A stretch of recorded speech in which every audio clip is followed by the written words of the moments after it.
Hi, just going to do a quick little video about DIY mounting. Many of you will know that I do prints on my site. A lot of them are standard sizes, say A4, A3, and it's very easy to do these at home if you so wish to.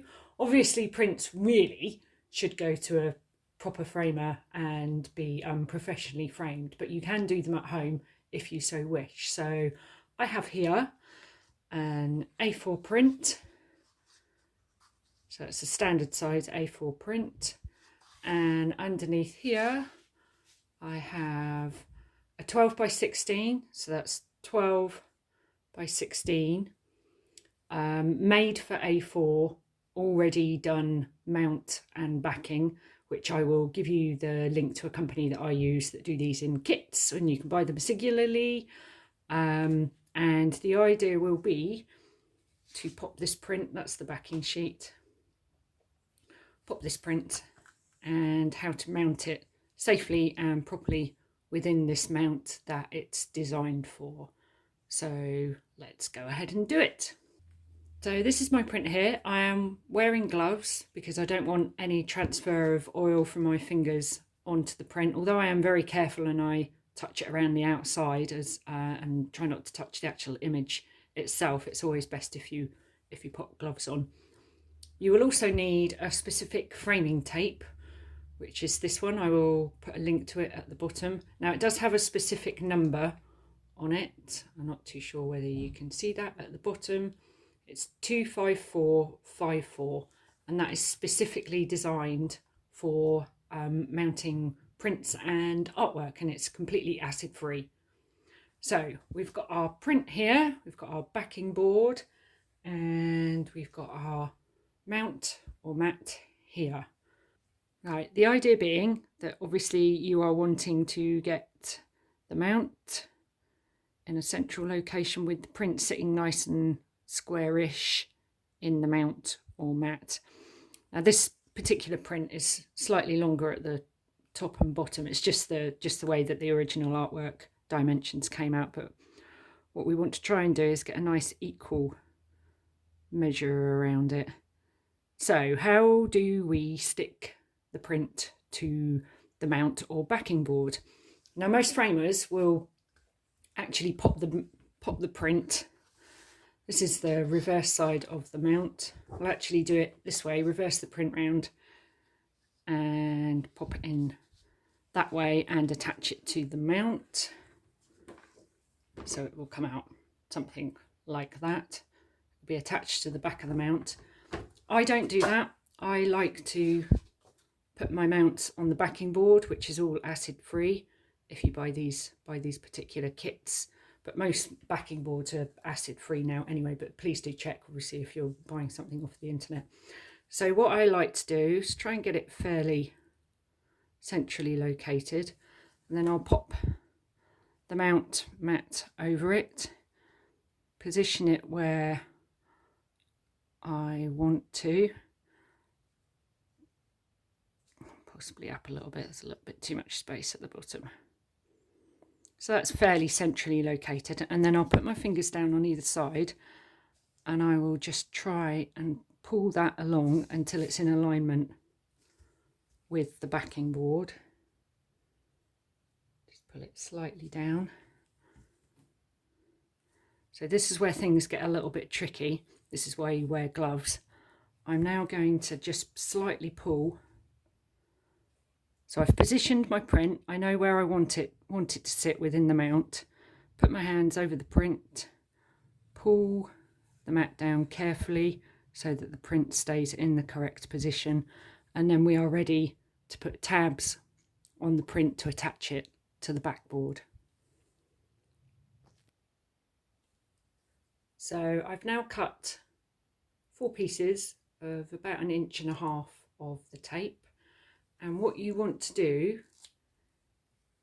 is, what you want to create is a hinge on the back of the print that sits on the backing board.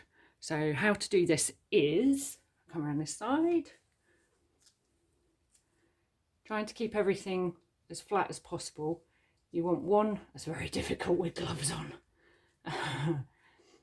At the corner, pop one piece vertically at the top of your print. Gently rub that.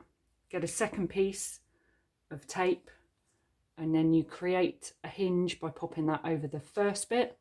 So sticky side down on the back of the print, and then you come along sticky side onto the little bit of tape that's sticking up and onto your backing board. And you do the same with this side. Probably want about a couple of centimetres sticking up. Just gently rub. This is why you use gloves. Gently rub, and then create your second hinge at the top of the backing board. Now that should be the print fairly securely in place, and you can take mount off now. And what that has done is created a hinge for your artwork. Basically, the artwork shouldn't be stuck down anywhere at all, because it will expand and contract with fluctuations in temperature, and you want to allow it to do that as much as possible. So now we've got that stuck down, I actually like to use, just as a precaution, you can get these pretty much anywhere. These are little photo corners, little plastic photo corners. They're acid free. This is something I do just as a precaution. Should the tape hinge at the top fail, then these are just in place to stop your print from falling down and getting damaged on the bottom of the frame should these hinges fail, which is very, very unlikely because that tape is super duper. So just pull the corner up. Don't put these right into the corner, because obviously you want a little bit of space for the paper to expand and contract. If I can get my glove off of it. Oh, that's perfect. And the same on the other side with that one. This is going to be particularly difficult with these gloves on.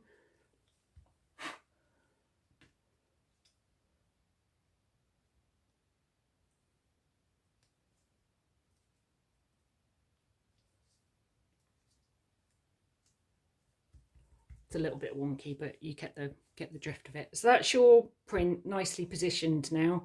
It's all safe and taped at the top. It's got allowance for expansion and contraction, and now we can hopefully pop the mount over the top and align it with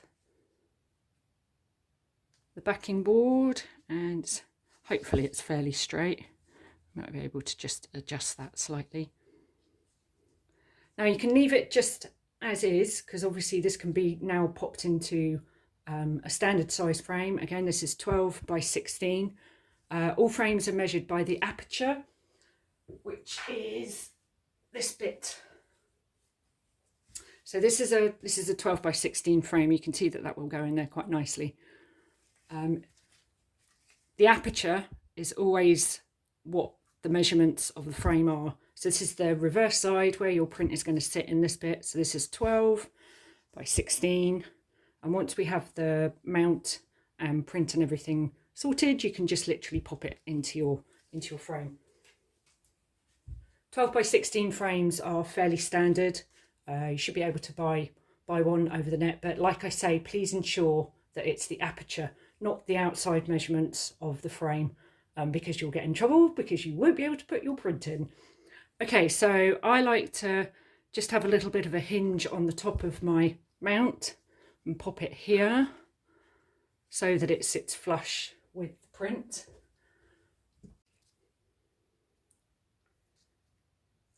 So I have cut a tiny weeny little bit of brown framing tape, again acid free. And what I'm going to do is create a hinge on the top of my mount by popping that in the middle, if my gloves will come off of it.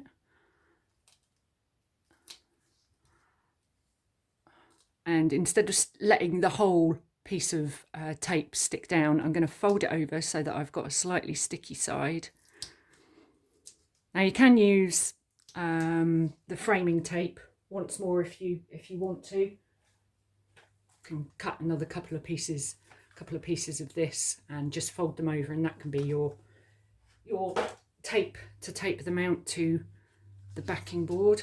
Just make sure that obviously that tape is in no way in contact with the print.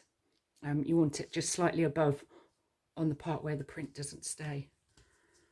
So we then just slightly, I'm going to have to pick up this print just slightly. What I tend to do is get it vertically so that it sits right on the bottom, and then when everything is aligned, we just gently press on the top of the print, and that is your print nicely mounted.